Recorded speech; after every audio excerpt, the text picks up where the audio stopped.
Eu vou dar algumas instruções agora. Então, boa noite, antes de mais nada.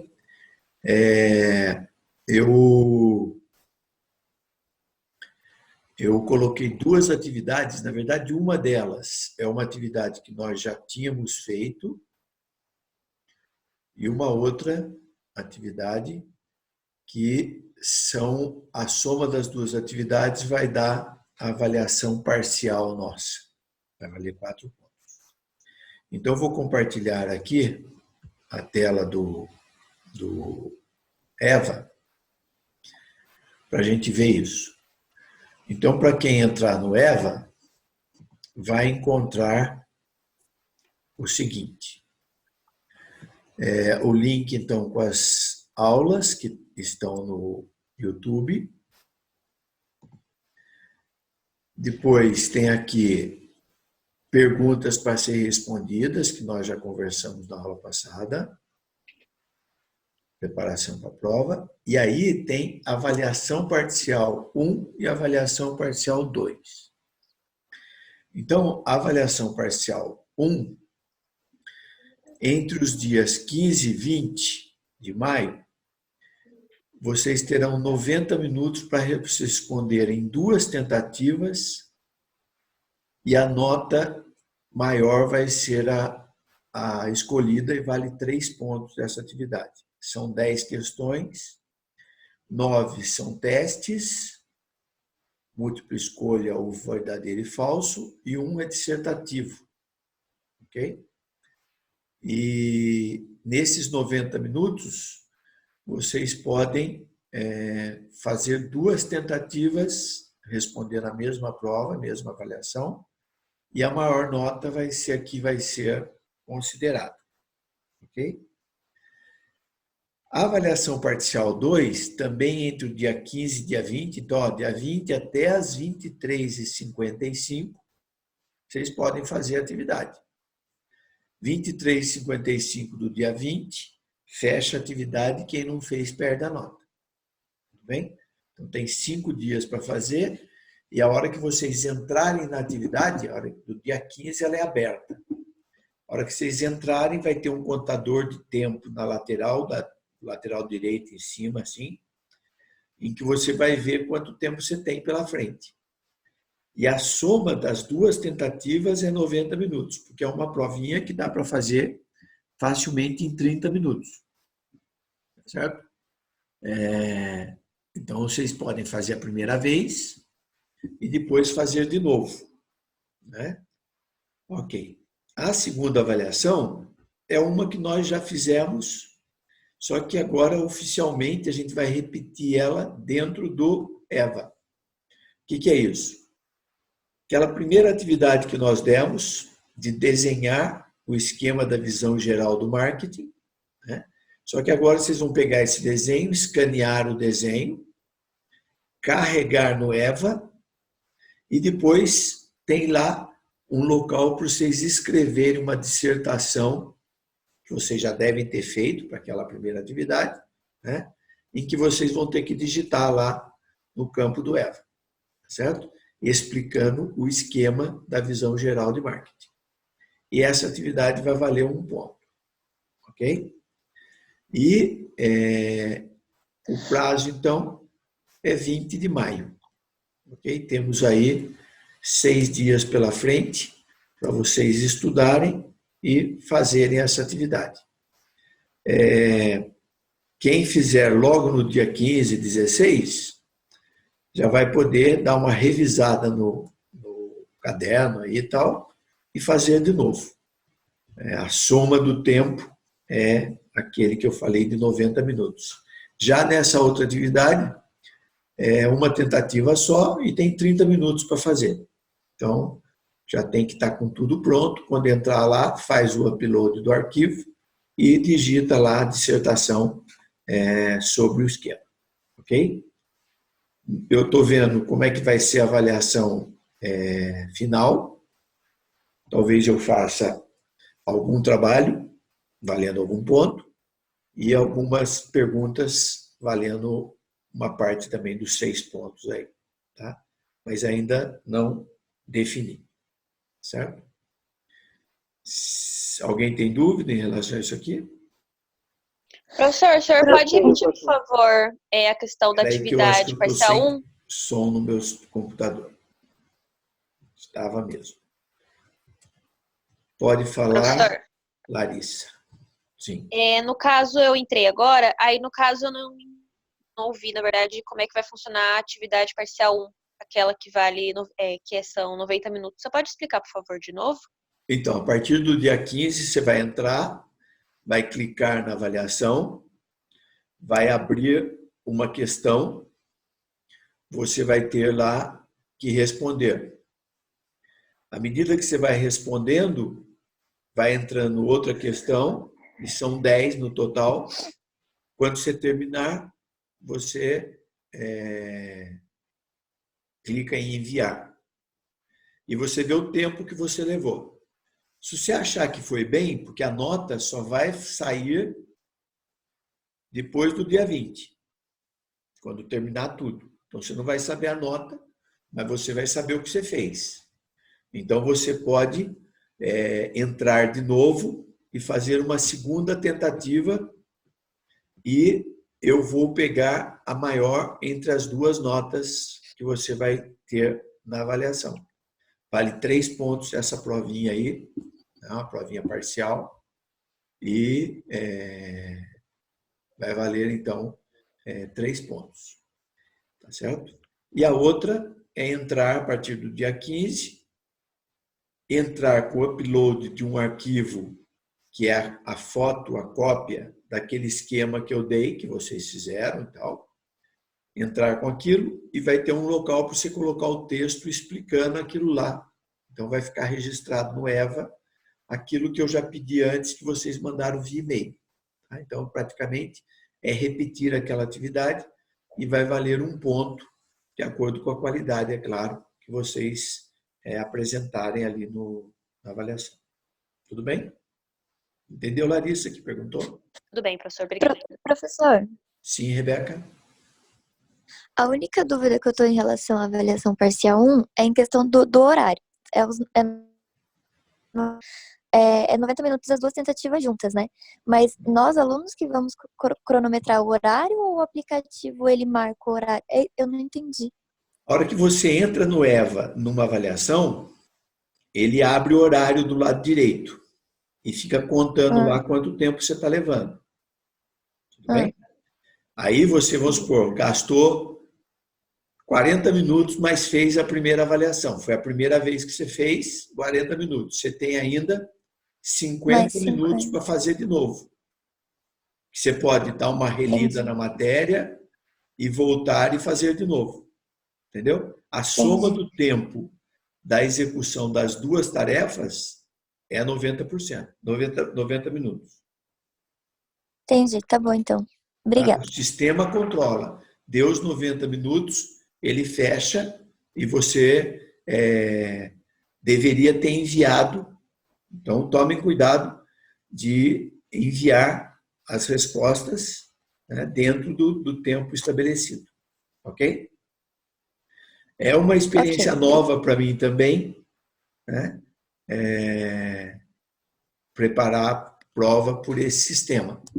Normalmente, minhas provas têm 2 ou 3 questões dissertativas, mas na linha de todos os outros professores, eu acabei construindo uma prova com 9 questões testes e uma só dissertativa, certo? Então, e tudo dado, matéria dada para vocês, tá bom?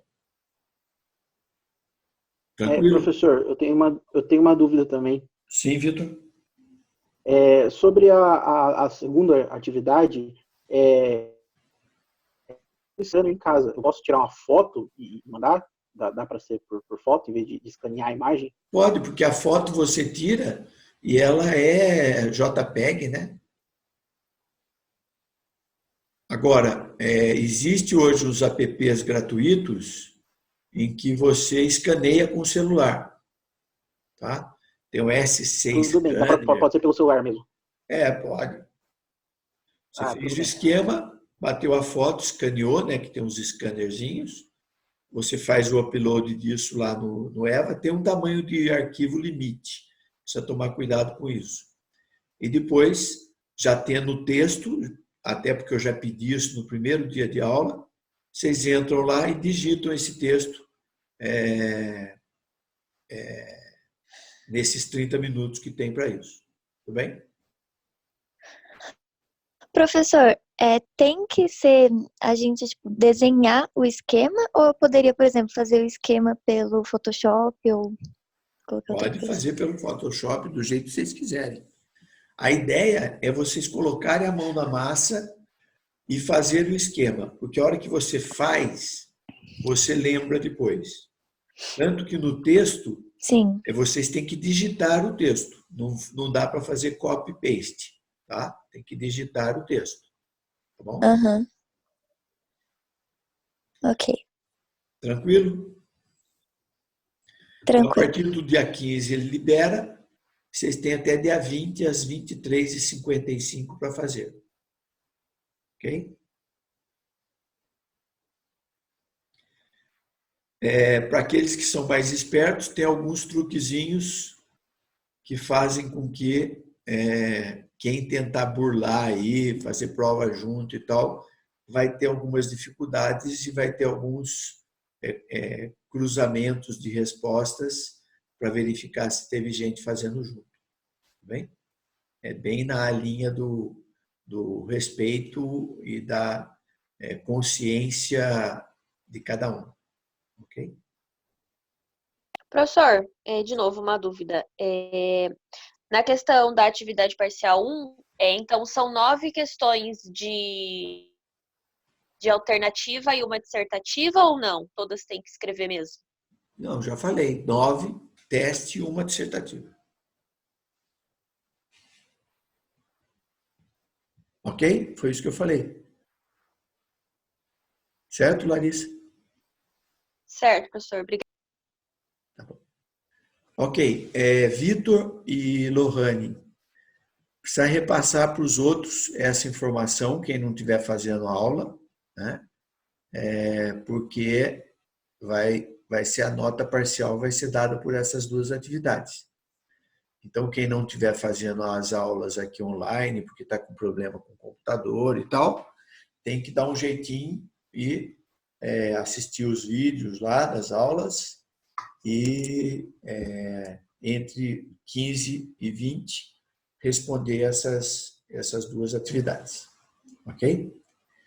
Beleza. Ok, Vamos professor. à continuidade da nossa aula. Nós paramos aqui. Mercado consumidor, local onde a compra é realizada. A gente tinha visto, então, objeto, objetivo, organização, operação, local onde a compra é realizada e em que ocasião a compra é realizada. Esses são os 6 itens aí básicos que eu devo pesquisar em relação ao mercado consumidor para fazer uma boa compra, fazer uma boa estratégia de marketing que leve as pessoas a comprarem. Então, lembrando daquele esquema que faz parte até da avaliação 2, você começa uma atividade de marketing com uma pesquisa no mercado. E essa pesquisa, eu preciso ter alguma orientação do que pesquisar. E a orientação do que pesquisar é o objeto, que são produtos tangíveis, não tangíveis e serviços, ou produtos comprados por conveniência, comparáveis ou especiais, que é o objeto. Objetivo, aqueles 5 modelos, né? Aprendizagem, hierarquia de necessidades, sociológico, psicológico e econômico.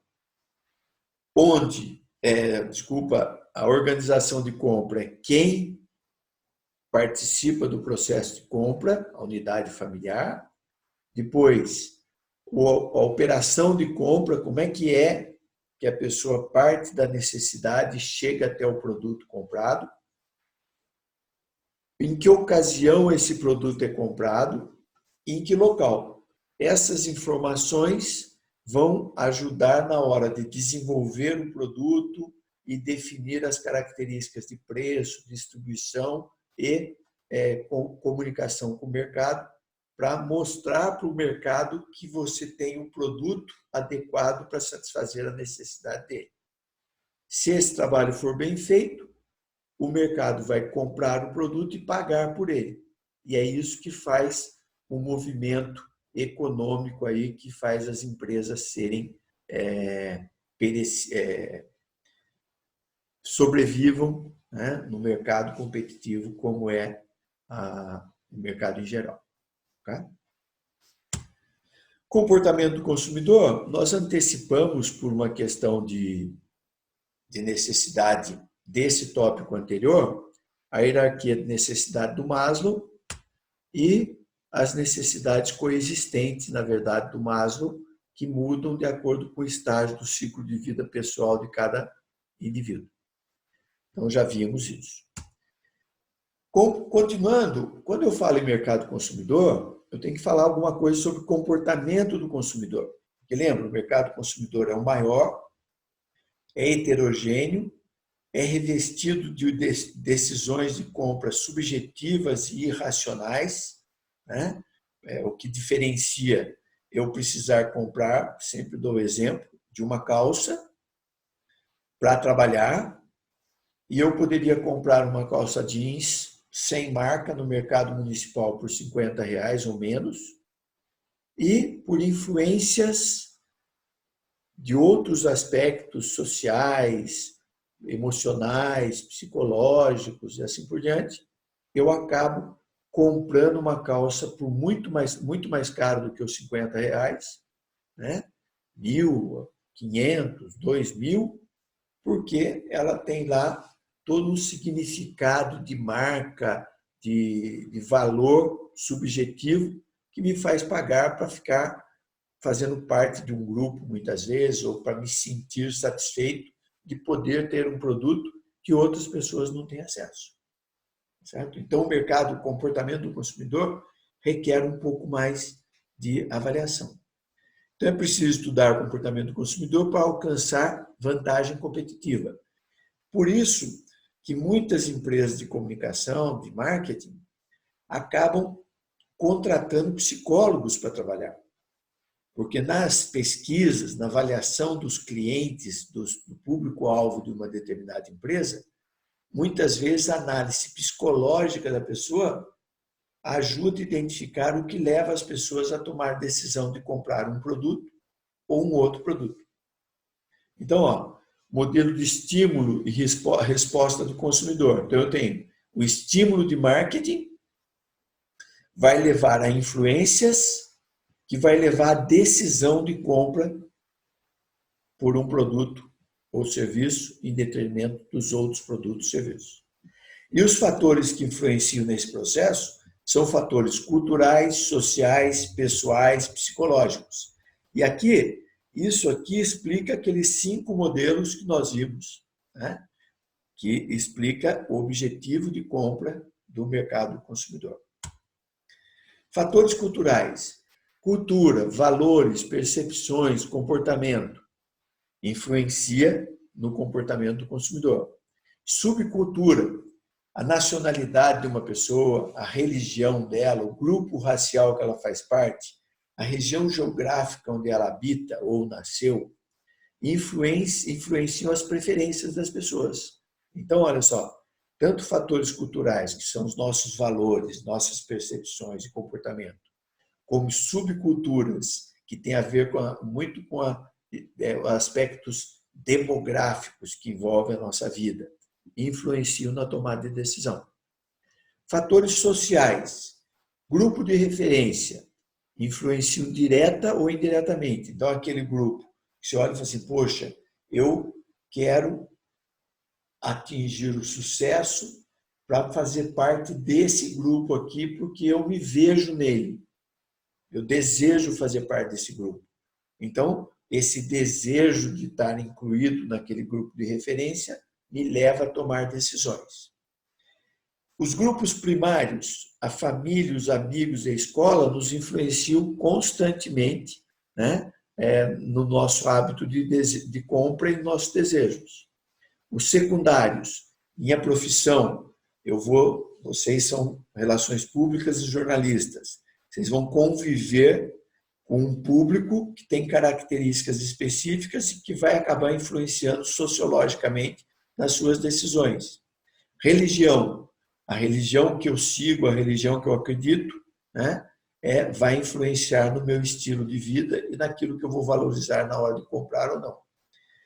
Papéis e posições sociais, então eu como marido ou esposa, mãe, filho, cada um desses influencia. Então lá naqueles 5 modelos, o modelo sociológico, ele tem como definição mais profunda essas características do grupo de referência, grupos primários, secundários e papéis e posições sociais. Fatores pessoais, idade, ciclo de vida pessoal. O que é isso? Quando eu sou jovem, eu tenho uma certa característica, eu aprendo muito rápido, depois eu entro num período de estagnação e chega um momento que eu começo a ter preguiça de aprender, preguiça de evoluir e eu acabo com o meu ciclo de vida profissional e em seguida a gente acaba morrendo também, acaba o ciclo de vida biológico nosso, né? Então, em cada momento da nossa vida, nós temos comportamento de compra para aquisição de determinados bens e serviços relacionados à nossa idade. Então, quando você é jovem, você tem uma tendência a não pensar, por exemplo, em eu preciso ter uma casa para morar. Mas está longe de mim ter dinheiro para comprar uma casa. Então, você vai pensar em comprar roupa, sapato, em show e assim por diante. Chega um determinado momento, já citei, e começa lá para o 3º ano da faculdade, você já começa a ter o seu companheiro ou companheira, já começa a pensar em adquirir bens pensando em um casamento futuro, uma união dos dois, né? E quando você vai ficando mais velho, você vai tendo a tendência de se desfazer de bens materiais, porque você vai morrer mesmo, né? E pensar em realizar alguns sonhos de viagem, de fazer algumas coisas que você não tinha coragem quando era jovem, porque não sabia como é que ia ser seu futuro. A ocupação. Grupos operacionais e de interesse influenciam, né, na minha forma de pensar, na minha forma de ser. Condições econômicas. Meu salário, se eu tenho poupança ou não, se eu tenho patrimônio. Imagina quem vivia uma família com marido e mulher, 2 filhos, por exemplo, em que o único que trabalhava era o marido e ganhava lá seus 2, 3 mil reais. Com 2, 3 mil reais, 2 filhos, dificilmente ele conseguia ter sobra para fazer uma poupança. E se ele, antes de casar, não teve uma preocupação de comprar um terreno, comprar uma casa, ele também teria dificuldade de ter um patrimônio, né? A saída, muitas vezes, para quem tem uma renda como essa, é entrar nesses sistemas do CDHU, que tem sorteio e você paga muito pouco para ter uma casa, por exemplo, como tem a SECAP aqui em Taubaté, tem alguns outros lugares aí que tem construções do governo, né? Mas essa pessoa, se pagar aluguel, e com essa crise que muita gente, 10 milhões de pessoas perderam o emprego já, né? Essa pessoa não tem poupança, paga aluguel e a empresa demitiu, do que ela vai viver? Então, o governo, pensando nisso, até criou aqueles R$600 em 3 parcelas mensais, para pelo menos a pessoa ter condições de comer, né? Então, nosso comportamento como consumidor vai depender muito da gente, da nossa renda, da nossa poupança e patrimônio. Porque se eu já tenho uma poupança, né, eu sempre recomendo, por exemplo, nas minhas consultorias, nos meus coaching para pessoas e tal. Faça o seguinte, quanto você precisa para viver? Eu preciso de tanto. Vezes 8, para você ter uma tranquilidade na sua vida, você tem que ter uma poupança de 8 vezes o que você precisa. Quando você atingir essas 8 vezes, você tem garantido o seguinte: se você perdeu o emprego, durante 8 meses você não muda seu padrão de vida. E você tem tempo para procurar outro emprego sem entrar em desespero. E se você ainda diminuir seus gastos, porque você está sem emprego, aqueles 8 meses de poupança que você tem pode se transformar em 10, 15, 20 meses. Que você tranca e deixa de gastar tudo que você gastava e vai subsistir com o mínimo necessário até que você arrume outro emprego. Tá certo? Então, ter uma poupança é sempre uma solução. O patrimônio, por mais simples que ele seja, dá tranquilidade. Porque por mínimo que você pague de aluguel, você vai pagar aí 500, 600, se for apartamento, além do aluguel, paga condomínio. Vai custar R$1.000 por mês. Se você tiver um negócio que seja seu, mesmo que você pague os 500, 600 reais de financiamento, né, você tem seguro no financiamento. Se você perder o emprego, o seguro cobre durante um certo tempo o não pagamento das parcelas. Tá certo? Mas você tem onde morar. E se você já conseguiu pagar, porque você é solteiro e fez uma poupança, gastou tudo que tinha, comprou e pagou e não ficou devendo para ninguém, você pode perder o emprego, você tem uma poupança e ainda tem onde morar. Então você tem a sua subsistência garantida. Né? É isso que dá tranquilidade para comprar, por exemplo. Tá certo? E mantém nossa característica. O estilo de vida. Padrão de vida expresso em atitudes, atividades, interesses e opiniões. O estilo de vida também influencia no comportamento de compra de cada um de nós. São fatores pessoais. Ciclo de vida, nós temos, aumentando um pouco a abrangência do que nós já vimos em organização de compra, nós temos o solteiro que não vive com a família, tem um comportamento. O recém-casado sem filho, o ninho cheio 1 que tem filho menor que 6 anos, ninho cheio 2, filho maior que 6 anos, ninho cheio 3, casal maduro com filho dependente ainda, mas não são jovens, ninho vazio 1, casal maduro com filho fora de casa e o chefe da casa ainda trabalha, os dois trabalham. Então, os filhos já cresceram e foram embora. Ficou o casal sem filhos e ainda trabalhando. Ninho vazio 2 é o casal maduro com o filho fora, mas os dois da casa estão sem renda ou têm renda de aposentado.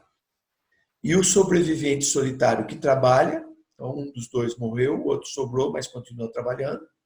E a 9ª classificação é o sobrevivente solitário, que já é aposentado. Então, para cada um desses estágios aí, as pessoas têm comportamento diferente na hora de tomar a decisão do que vai comprar e do que não vai comprar. Estilo de vida, detalhando um pouquinho mais aquela questão do estilo de vida falado no slide anterior. Padrões de vida expressos em atividades, interesses e opiniões de uma pessoa. As empresas relacionam produtos e marcas com os grupos de estilo de vida, pois os bens consumidos expressam o estilo. Então, por exemplo, quando eu destaco numa marca que ela é jovem, ela está remetendo para aquelas pessoas que querem se mostrar jovens que aquela marca faz isso. Ah, mas o jovem não precisa mostrar isso. Não, não é para o jovem. Às vezes, para o maduro, para o idoso, que não aceita que envelheceu e ele quer mostrar que ele é jovem. Ele pode ter idade, mas em termos de personalidade, estilo de vida, ele é jovem. Então, as marcas procuram identificar isso e mostrar através da história da marca, do produto, estilo de vida jovem, por exemplo.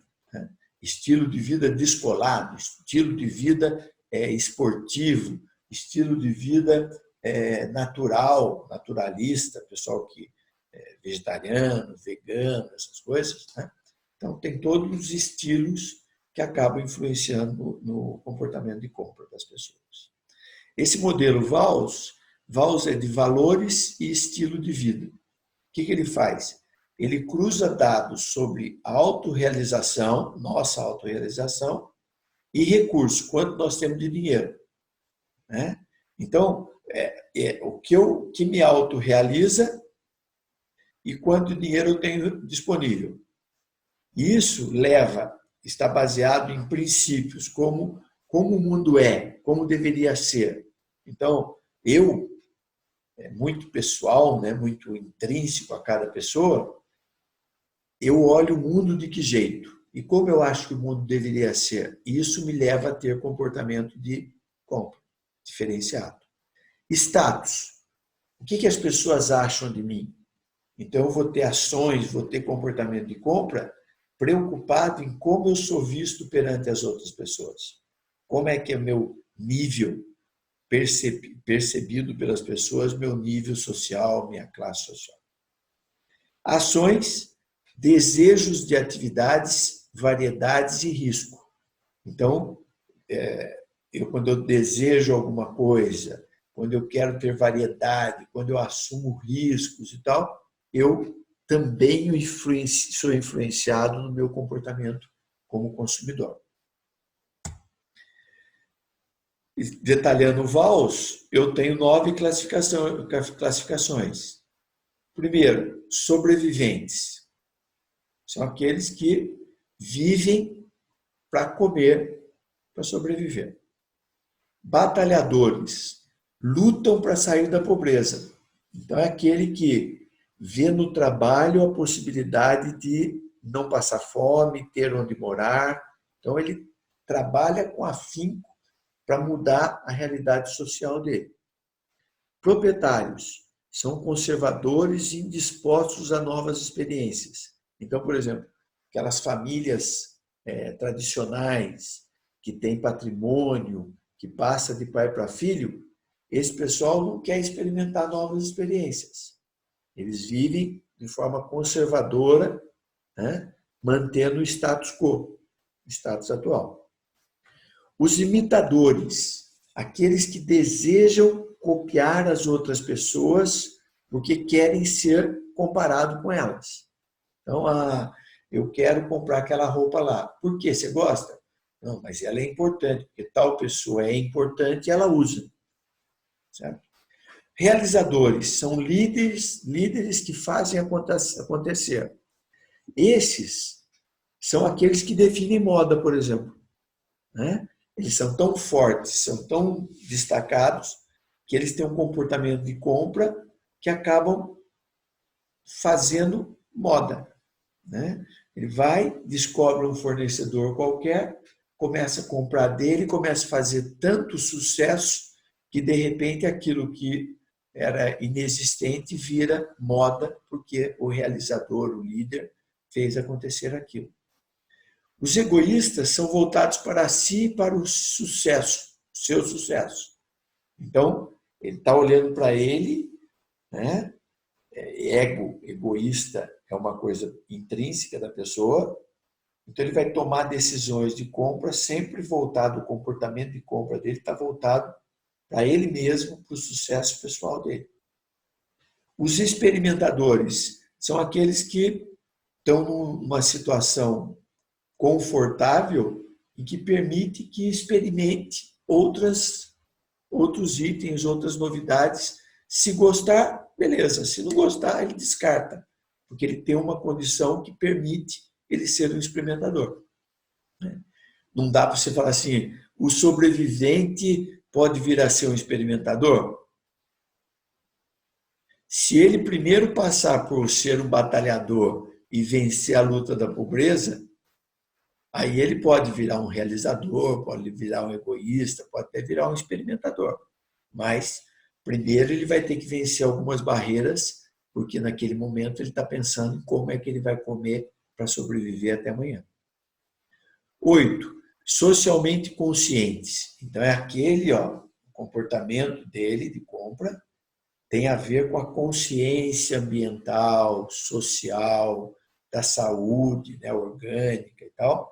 Então, ele vai estar sempre procurando olhar na hora de comprar para esses apelos. E os íntegros são aqueles que querem fazer o certo. Ele pode errar, mas ele tenta fazer o certo. Por que é importante esse modelo VALS, esses 9 itens? Por quê? Dependendo do produto que eu represento, que eu estou desenvolvendo a estratégia de marketing, eu, sabendo quem são as pessoas que eu desejo vender meu produto, identificando quais são as características que ele se enquadra em egoísta ou socialmente consciente e tal, eu tenho um apelo da minha estratégia de marketing, certo? Vai acabar a aula. Professor, é a Rebeca, tudo bem? Eu só queria avisar um negócio que acabou a luz aqui de casa e eu tô usando minha internet, só que a Oi aqui em Campos é uma grande bosta. Aí se eu sair, não é porque eu quis não, tá? Ah, tá bom. Daí você assiste o filme depois, tá bom? Tá bom. Então, continuando, né? Esses 9 itens do VAUS aí ajuda na hora de fazer uma estratégia voltada para um determinado tipo de consumidor, né? Por exemplo aqui, ó, socialmente consciente. Hoje está crescendo o número de pessoas que têm essa característica socialmente consciente. Agora vamos ver uma coisa. A pessoa tem que ter um nível de satisfação das necessidades dela, voltando para o Maslow, para entrar numa situação de socialmente consciente. Quem tem nível de renda, de sobrevivente ou de batalhador, não são pessoas que têm esse poder de decisão, eu vou ser um vegano, vou ser um vegetariano, vou comer só produto orgânico, tal. Por quê? Porque é caro esse tipo de produto. A vida é cara para quem faz isso. Então, você sendo um sobrevivente, né, dificilmente você vai ter condições de falar, eu agora vou ser consciente, socialmente consciente. Né? Porque ele compra o que está disponível na hora, o mais barato, o mais acessível, porque ele tem pouco recurso. Mas, se eu estou trabalhando com um pessoal, um público, que tem essa consciência social bastante significativa, eu posso criar uma estratégia em torno do meu produto mostrando isso, né? Mostrando que o meu produto ele é orgânico, ele não tem nenhuma ligação com coisas que ofendam os animais, que matem animal e tal. E aí, as pessoas que têm essa condição estão dispostas a pagar mais, pagam caro, para ter acesso a produtos com essas características. Certo? Então, eu vou desenvolver um produto socialmente consciente, mas eu sou tão consciente que eu não vou cobrar muito das pessoas. Você não vai sobreviver, porque o volume que você vai vender vai ser pequeno, o custo de produção é muito maior, porque você não usa agrotóxico, não usa nada que seja assim, né? E aí, se você for vender barato, eu não quero sacanear as pessoas, você não vai sobreviver. Tá? Então, por mais socialmente consciente que você seja, na hora de vender, você vai ter que ser inconsciente. Você vai ter que aumentar o preço e tirar dinheiro de quem está a fim de comprar. Aí fica até o dilema, né? Quanto que eu sou socialmente consciente, efetivamente, quando eu tenho que cobrar muito mais caro das pessoas do que se ela comprasse um produto normal. Continuando, fatores psicológicos foram até a pergunta que foi feita. Então, você tem a motivação, impulso ou necessidade que leva o indivíduo a agir. Então, motivação. Segundo o Maslow, o Maslow é um psicólogo, né? A motivação é dada pelas necessidades não satisfeitas. Então, eu me motivo a fazer coisas que vão me levar à busca de satisfação de necessidades que eu não tinha satisfeito. Percepção, seleção, organização, interpretação de informações. São estímulos físicos, ambientais e interiores. Então, eu percebo as coisas e valorizo ou não aquelas coisas. Aprendizagem. Então, aquilo que dá certo para a gente, vamos ver desde criança, né? O exemplo que eu dei dos 2 gêmeos, que um chorou, ganhou uma madeira e achou o mundo lindo, o outro chorou, ganhou uma madeira, achou o mundo horrível, porque ele estava com dor de barriga e a mamadeira só piorou a dor. Essas experiências vão acumulando na vida da gente e vão ficando guardadas na nossa mente e afetam nossas decisões psicológicas. Então, a criança começou a andar, tem pai que é precavido e coloca aqueles protetores de tomada. Hoje as tomadas são mais difíceis de tomar choque, mas as mais velhas, mais antigas, A criança ia lá brincar, metia o dedo na tomada, tomava choque. Segundo os psicólogos, uma linha de psicólogo, aquela experiência da criança era positiva, porque ela aprendia que quando o pai fala, ó, não faz isso, é perigoso, e ela fez e se machucou, ela vai guardar que tem certas coisas, que quando você é alertado, você tem que ficar mais atento, certo? Agora, hoje nós protegemos de tal forma as crianças que elas não têm acesso ao contato com o negativo, elas não caem mais, elas não apanham, elas não tomam choque, e daí ela vai perder a capacidade de, quando for mais velho, de entender os sinais de perigo da vida. Então, tem psicólogo que fala sobre isso.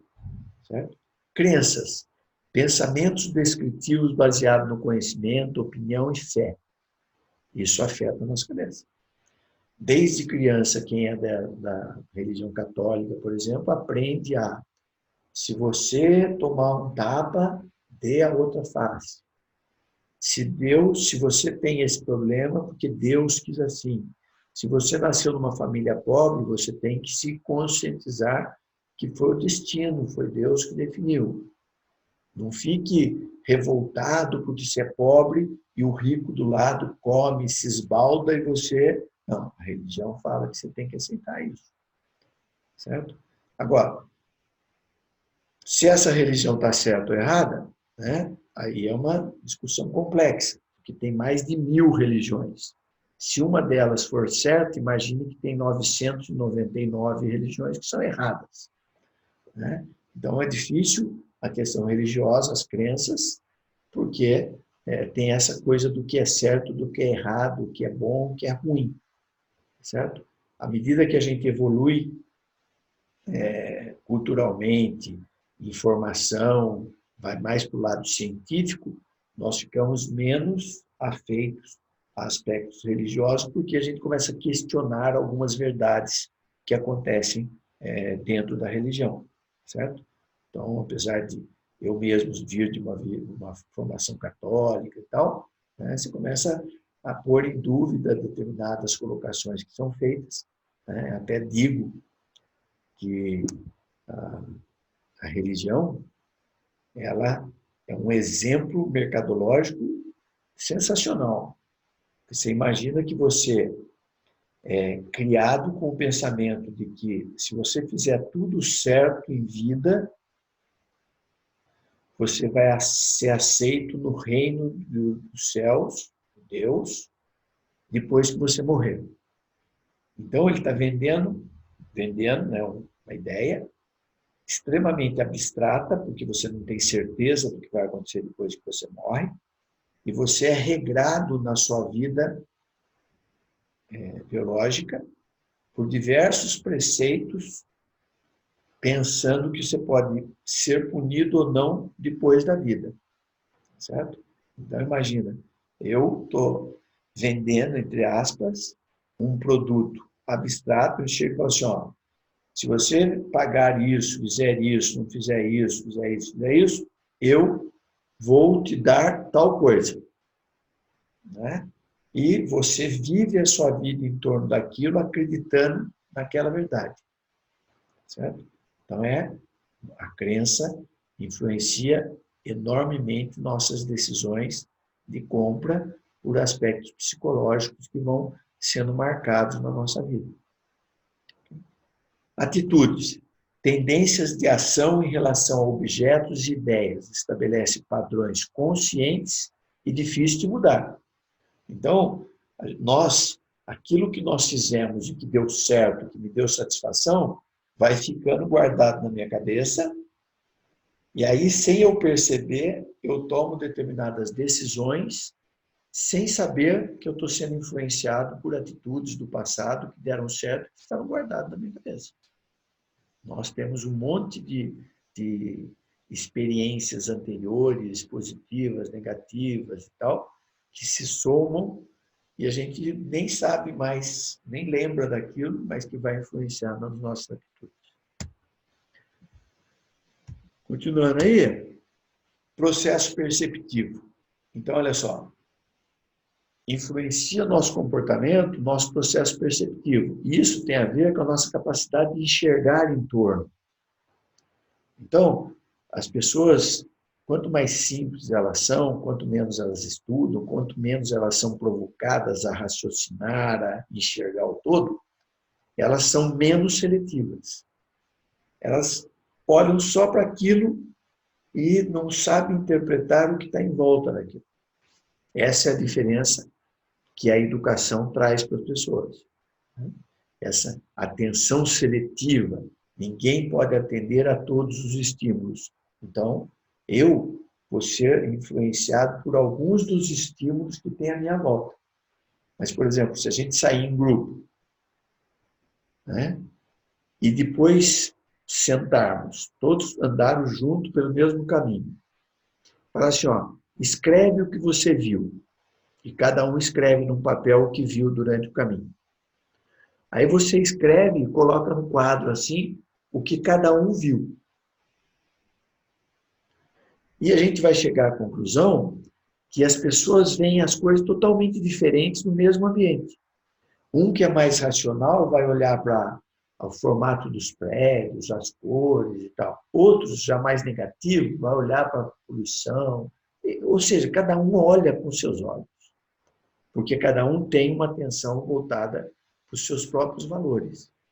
Então, esse exercício é feito em trabalhos, né, comportamentais e tal. A pessoa coloca lá que viu tal coisa e fala assim, puxa vida, eu não vi isso. Tinha isso no caminho. Né? E depois que todo mundo viu que você ampliou a sua visão do todo, faz de novo o caminho e agora você vai enxergar aquilo que você não tinha visto antes. Acontece muito com livro e com filme. Você lê um livro, você termina de ler, passa 2 meses e fala, vou ler de novo. Você lê partes que você fala, poxa, mas eu não tinha visto isso antes. Não é que você não viu, é que alguma coisa anterior marcou tanto a sua percepção do livro que aquilo passou a ser despercebido. Quando você lê a segunda vez, a terceira vez, você já viu algumas coisas, já percebeu algumas coisas, vai chamar a atenção outras. Em filme acontece a mesma coisa. Né? Não sei quem já foi pego numa situação de assistir um filme que você já assistiu, falar, acho que reeditaram o filme, porque não tinha essa parte do filme. Não tinha visto isso antes. É essa característica de selecionar a percepção. Você prioriza, dentro daquele ambiente, daquela situação, algumas percepções. Distorção seletiva, tendência de mudar as informações conforme as intenções pessoais. Então, nós inferimos. Né? Então, até em comunicação se diz que você tem a informação primária e a secundária. Numa disciplina que eu fiz no meu mestrado, lá na Casper Libero, o professor falava assim, ó, quando um professor dá uma aula, você não pode confiar em tudo que ele fala, porque ele está inferindo os valores dele. Então, por isso que na aula eu sempre falo, ó, por mais que vocês gostem do que eu falo, que vocês não gostem, vocês têm que ver que eu sou uma parte do processo de aprendizagem. Você tem que ler aquilo que você ficar em dúvida, aquilo que você não concordar e tal, você tem que procurar outras fontes. Por quê? Cada professor infere nas suas aulas os seus próprios valores e distorce as informações de acordo com as suas próprias percepções. Então, você tem que entender o que o professor fala, mas ir buscar outras fontes para criar a sua própria percepção. Senão, você pode ser manipulado. Né? Então, a gente tem que tomar cuidado para não ser manipulado por ninguém. A nossa independência, a nossa capacidade de liberdade e tal, está associado a gente não ser manipulado por ninguém. E a não manipulação passa por entender que cada informação que é chegada para você, ela tem um grau de distorção. Vou dar um exemplo. Eu estava indo para a escola e vi um acidente. Certo? Eu não conhecia ninguém, eu chego lá e falo, pô, o cara ultrapassou o sinal vermelho e causou um acidente, morreu uma pessoa lá e tal. Tá? Mesma situação. Eu estou indo para a escola, vi um acidente. Uma das pessoas envolvidas eu conheço, é quem causou o acidente. Tá? Só que eu conheço, sei que é uma pessoa íntegra, uma pessoa honesta, trabalhadora e tal.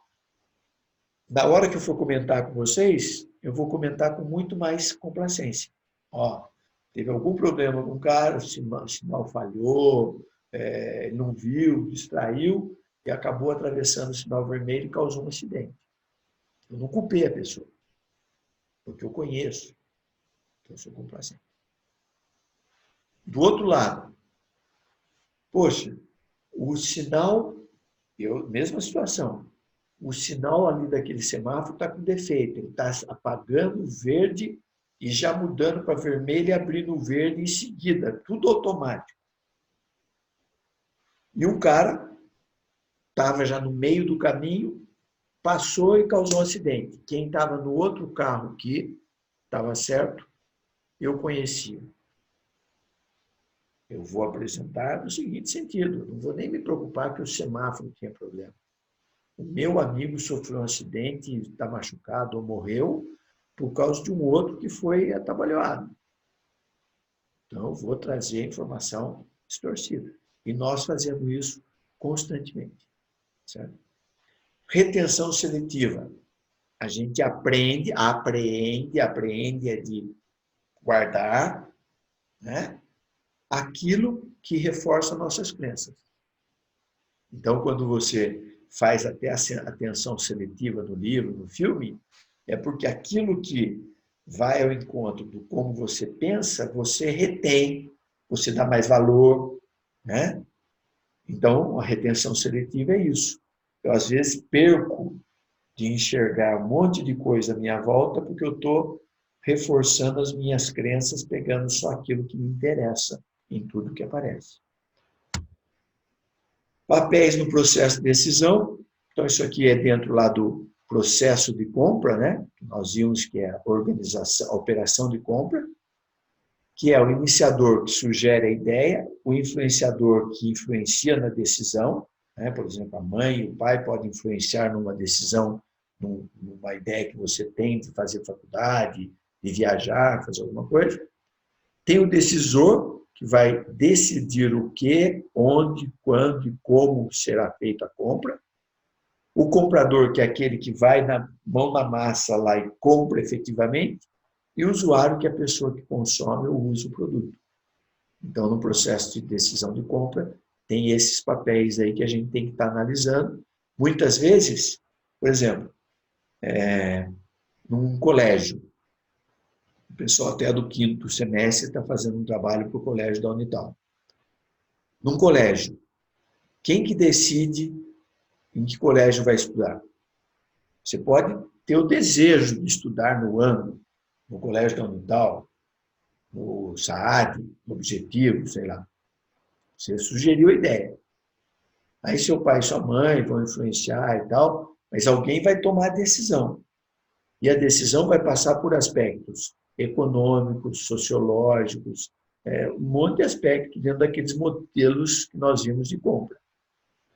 Por exemplo, se é uma família que tem uma renda limitada, a decisão vai ser econômica. Eu gostaria de pagar, mas eu não tenho condição de tirar R$ 1.000 do orçamento e pagar o colégio para você. Aí, se você tiver um bom desempenho, você faz um concurso lá, tem uma bolsa de 50%, 60%, daí seus pais vão fazer de tudo para pagar 50%. Mas eles têm a limitação do dinheiro, certo? Se ele tem mais dinheiro, você quer estudar no colégio da Unital, por exemplo. Ele fala, não, o colégio da Unital é bom, mas se você estudar no colégio tal, você vai ter mais chance de entrar numa boa faculdade. Então, mesmo que, mas é mais difícil, tem que estudar mais, mas eu prefiro que você tenha maior dificuldade e estude mais, e eu não tenho que pagar cursinho depois e tal, para você fazer uma faculdade. Então, todos esses aspectos aí influenciam no papel de quem está fazendo uma compra. Compras complexas, né, na tomada de decisão. Então, quanto mais complexa for a compra, por exemplo, comprar um carro, um apartamento, vou decidir um curso que eu vou fazer, uma faculdade, uma viagem para o exterior que eu vou fazer, viagem dos sonhos, tem um alto envolvimento. Eu vou buscar assessoria de um agente de viagem, se for uma viagem, para me dizer o que eu devo priorizar na viagem, cuidados que eu tenho que tomar. Se eu for comprar um carro, eu vou pegar quem entende de carro para me dizer quais são os melhores, os piores, vou ler sobre isso. Se eu for comprar um apartamento, uma casa, eu vou estar pesquisando as alternativas, porque eu tenho que fazer uma compra comparada.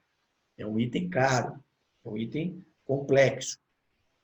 Então, eu tenho autodesenvolvimento, consciente das significativas diferenças que tem entre as marcas. Nós estamos dispostos a investir tempo e esforço na busca de informação, porque aquilo vai afetar minha vida num longo período. Então, eu tenho que aproveitar ao máximo possível as informações disponíveis para tomar decisão. Então, eu coleto informações, vejo o comportamento de consumo, reputação da marca, exemplo aqui, né, produtos caros, tecnológicos, assim por diante. Compra com dissonância reduzida, decisões limitadas. Isso aí, o que é isso? Quando eu tenho pouco envolvimento, né? Eu não conheço muito, né? Não tem muitas alternativas, certo? Para eu estar escolhendo. Eu não consigo ver diferença muito grande entre as marcas, certo? Não dá para ver. Então, eu tenho um moderado envolvimento, porque por mais que eu pesquise, vou olhar, por exemplo, o carpete citado aí, para mim é tudo igual, tá certo? Então, até posso percorrer várias lojas em busca de disponibilidade, né?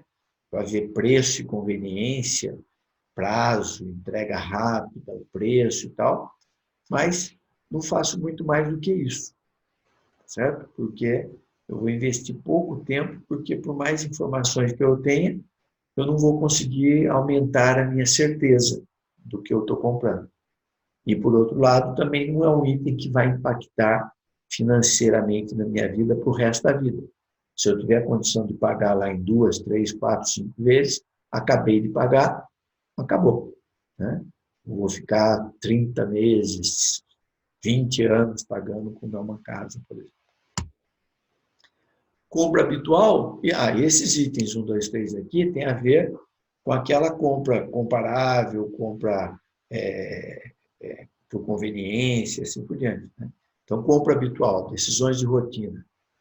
Baixo envolvimento, eu tenho facilidade de substituir um produto por outro, né? Porque não são produtos com grande significância. A ausência de diferença significativa das marcas, né? Então, criar familiaridade com a marca, escolha por ser familiar. Então, tem um estudo que diz que nós temos a capacidade de guardar 6, 7 marcas de cada produto na nossa cabeça. Eu não acredito muito nisso, porque eu não guardo muito, não, certo? Mas o que a propaganda faz, por exemplo? Ela tenta massificar aquela marca na sua cabeça para ela ocupar as primeiras 5 ou 6, 7 posições de marcas guardadas no seu cérebro. Porque na hora que você for comprar, você tem uma tendência a comprar aquelas que você mais lembra delas. Busca por variedade. Baixo envolvimento, avaliação realizada durante o consumo, escolha da marca ocorre em função da variedade.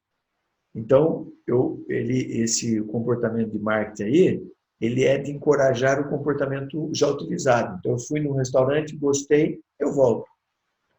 Certo? Então, eu me envolvo durante o consumo. Vou num barzinho novo, fui bem atendido, o ambiente era legal, eu escolho aquela marca para voltar novamente. Só que é o seguinte, fui numa segunda vez, o atendimento foi ruim, já não tinha tanta gente bonita, a música estava ruim, do mesmo jeito que eu escolhi como decisão, eu saio dali metendo o pau e não volto mais. Porque são itens que a gente procura variedade. A gente não quer a mesma coisa o tempo todo. Estágio no processo de decisão, então, também tem a ver lá com os 6 ossos que nós vimos. Eu tenho reconhecimento da necessidade, se é uma necessidade utilitária. O que é utilitário? Se é função básica de alimentar, de sobreviver, benefícios materiais ou necessidades hedônicas, que é desejo de prazer, autorrealização. Então, diferença entre o real e o desejado. Por isso que o mercado consumidor é complexo, porque tem muita subjetividade. Estímulos internos crescem até gerar impulso. E estímulos externos, o que nos influencia a comunicação, as pessoas, reforçam os estímulos internos. Então, olha só, os externos reforçam nossos pensamentos internos, porque a gente seleciona aquilo que vai ao encontro com os nossos desejos. E esses estímulos externos crescem de tal forma que geram o impulso da compra. Então, eu tenho um celular, um iPhone 7, 6, e aí solto o iPhone 10, 11. E eu recebo estímulo de todo lado. Um amigo que comprou a televisão, a loja que eu vou e faz propaganda, a minha operadora do celular que fica fazendo propaganda do aparelho mais novo e tal. Estímulo interno, externo. Aí ele estimula internamente aquele meu desejo de, puxa, eu já estou ultrapassado, ó, esse aqui é 3 gerações, 4 gerações atrasado. Meus amigos têm, meu colega de trabalho tem. O estímulo externo vai reforçando o interno até que você não aguenta, vai até lá e faz um pagamento em 10 vezes e sai com o produto. Então, eu sou influenciado nesse reconhecimento de necessidade por esses aspectos. Então, o marketing. Com o marketing, a gente tem que identificar as circunstâncias que despertam as necessidades específicas. Cada pessoa identifica aquilo que leva aquela pessoa ao consumo. Segundo item, busca de informações. Então, eu tenho atenção elevada, busca moderada, receptivo às informações. Busca ativa, procura material de informações. Fonte de informações internas, lembranças que nós temos de ter sido satisfeito por alguma coisa. Pessoais, a família nos dá informações, amigos. Comerciais, a propaganda, as lojas, os serviços de atendimento ao cliente, ao consumidor. As públicas, as organizações de consumidores, a mídia, a internet. Experimentais, usuários, exame e manuseio. Quando eu vou fazer, por exemplo, um test drive, quando eu chego, o cara fala, experimenta esse som aqui, põe o fone de ouvido para você escutar, tal. Tudo isso são influências na busca de informações. Avaliação de alternativas, o consumidor forma opinião sobre produtos e preferências. Conjunto de atributos, satisfazer necessidades, oferecer certos benefícios, a importância, função utilizada, imagem de marca. Então, o que é? Eu despertei a necessidade, levantei informações e vou avaliar alternativas. Ao avaliar as alternativas, eu sou influenciado pelos 5 modelos de aprendizagem sociológico, psicológico, para definir qual alternativa melhor para mim. E, quarto, a decisão de compra. Depois de fazer a avaliação toda, eu vou decidir. Vou comprar esse por isso. Então, sofro influência de terceiros, intensidade, acho que vai dar problema, motivação, atender o desejo do outro, fatores imprevistos, usar dinheiro ou outra finalidade, perder o emprego. Então, na hora de decidir a compra, tem vários aspectos que acabam influenciando na hora do vamos ver, compra ou não compra. Às vezes você saiu para comprar, chega na hora, você fala, puxa, eu vou ficar 10 meses devendo isso aqui, não vou comprar, não. Quinto, depois que eu comprei, eu vou ficar satisfeito ou insatisfeito. O exemplo que eu dei do celular, que você comprou o iPhone X, contentinho, depois de 1 ano, 2, que você queria, conseguiu comprar, chegou, seu amigo olhou e falou assim, legal, você comprou o X, hein? Pena que já saiu o X1, o 11 já. Aí você fala, puxa vida, vou pagar durante 10 meses esse troço aqui e ele já não é o mais moderno. Ou você comprou, pagou uma nota, na hora que tirou da embalagem tinha um risquinho na tela. Pô, mas aquele risquinho não afeta nada. Daqui a pouco você vai arriscar, vai quebrar e tal. Só que naquele momento você sente aquela coisa do, puxa, eu sou azarado mesmo. Paguei uma nota e tem um risquinho aqui. Se for reclamar na loja, o cara não vai falar nada para você. Ele vai falar, não sei se riscou antes ou depois. Mas gerou satisfação. Ok. Então, o comportamento do consumidor ele é influenciado por vários fatores. Eu recomendo que vocês entrem na internet, procurem lá aspectos do comportamento do consumidor. Clique em vídeo e assiste um vídeo ou outro, né? E daí, se começar com balela, você descarta. Tem um monte lá, né? Você assiste aqueles que tiver alguma coisa a ver com essa teoria que eu dei, né? E acrescenta algum conhecimento a esse assunto, certo? Vamos falar ainda, hoje, nós vimos o mercado consumidor, tá? 10h17, vai cair de novo, falta só 6 minutos, a gente vai criar um outro link para a gente continuar a aula mais um pouquinho, porque 6 minutos vai dar 23 ali, ainda vai ter 20 minutos de aula. Tá? Mas daí tem que esperar o tempo de gravar isso aqui, gerar o vídeo, eu gerar um outro link, mando o link e a senha novos, porque só dá para repetir uma vez. Mas o mercado organizacional, nós vimos que tem mercado consumidor e os mercados organizacionais. O que é o mercado organizacional? São aqueles que se referem a empresas que atuam no mercado como compradores de bens e serviços. Eles são motivados por aspectos objetivos e racionais. Então, vou melhorar a leitura aqui, que não gostei. Então, são aqueles, os mercados organizacionais são aqueles que se referem às empresas que atuam no mercado. E como compradores de bens e serviços, eles são motivados por aspectos objetivos e racionais. Diferente do mercado consumidor, que as decisões, as motivações são subjetivas e irracionais.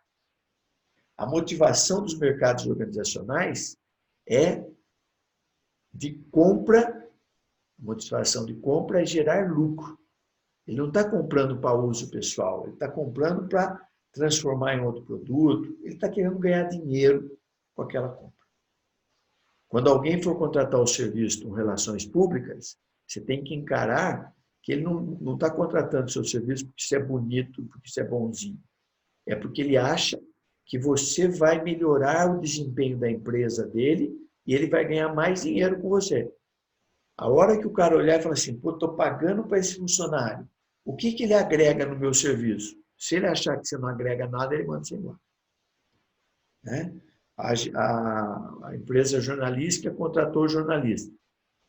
Aí o jornalista, numa crise que nem essa, na palestra que teve aí da comunicação até, a moça que mora em Barcelona, não sei se todos assistiram, falou, pô, eu tenho um cinegrafista que trabalha comigo. Mas, nessa crise, eu estou tendo que fazer matéria com o meu celular, não dá para ter outra pessoa junto. Agora o cara fala, eu trabalho só se tiver equipe. O que vai acontecer? Ele vai ficar parado sem fazer nada e quando voltar, ele perdeu o emprego dele. Tá certo? Porque ele perdeu essa noção de que ele está sendo contratado por alguém para que esse alguém ganhe dinheiro.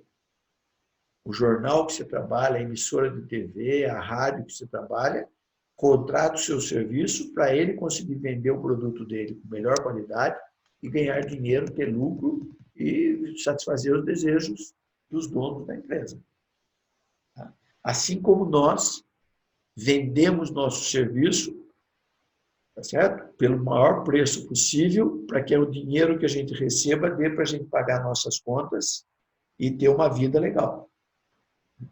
Diferente do mercado consumidor, os mercados organizacionais têm seu composto de marketing, os 4 Ps, menos dependente da propaganda, mais voltado para aspectos técnicos de relacionamento.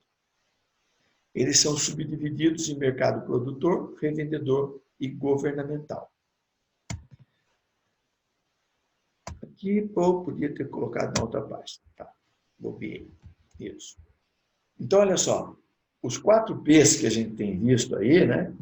Propaganda, o produto em si, a distribuição, que é o ponto, a praça, e o preço. Dentro do mercado consumidor, onde eu gasto mais dinheiro é na propaganda. Depois tem a distribuição, que é levar meu produto até onde os consumidores estão. E depois eu tenho o desenvolvimento de produto e tenho a definição de preço, o financiamento que eu dou para o cliente e assim por diante. Certo? Então, no mercado consumidor, tem essas características. Okay? Agora, no mercado industrial ou organizacional, o 4P deixa de ser 4P porque ele aparece o produto e qualidade com grande significância, porque agora eu tenho que desenvolver produto para satisfazer as necessidades dos meus clientes, que são empresas que vão comprar o meu produto pensando em ter lucro com ele. Depois eu tenho aqui serviços aos clientes. Então, o meu vendedor ele tem que ser um técnico que vá até meu cliente e resolver o problema dele. A venda é pessoal. O vendedor vai visitar as empresas para vender o produto. Dificilmente o comprador vai numa loja comprar. Negociação, aparece negociação aqui. Promoções técnicas e outros. Então, os 4 Ps muda de figura. Certo? Então, o composto de marketing dos produtos organizacionais, eles se revestem de outros fatores além dos 4 Ps. Vai cair, eu já volto com outro link no WhatsApp aí dos 2 representantes. Continuando, esse industrial marketing, que é traduzido para marketing industrial no Brasil, por exemplo, é o marketing de negócio.